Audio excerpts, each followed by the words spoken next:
joyi kelgungacha hammamiz gapirdik, vatan uchun dedik, ota-onamiz uchun, o'zimiz uchun, tarix uchun, O'zbekiston uchun dedik.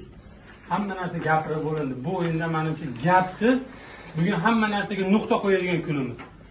3-4 yildan beri birgamiz, hammamiz oilamizdan ko'p bir-birimizni ko'rdik yerda.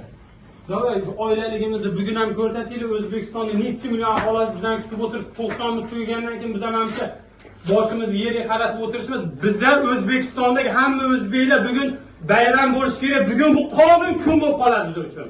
Hamma miyasiga sig'dirsin. Bugun bu kun tarixda qoladigan kun biz uchun. Faqat ko'rishga. Bizda bitta o'yin bor. Qatar bilan o'yin kerak emas degan. Bugun hal qilamiz hamma narsani. Davay, hamma birga bo'lsak, bular bizdan kuchli emas hech qaysi. Olsin Braziliyadan, Portugaliyadan, boshqa joydan hammasi grajdan olsin. Lekin bugun kim bizga qat'iy nazar oldimizda tursa, Liboyni bugun hal qilishimiz kerak. Davay, bolalar bugun hamma bugun bizlar bilan birga O'zbekiston hamma duo qilib o'tiribdi. Makkadan hamma joydan ota-onalarimiz duo qilib o'tiribdi. Xudo xolasa hamma narsa yaxshi bo'ladi. So'chimasdan 100% beraylik o'zimizdan samaddachi, qolgani Allohdan.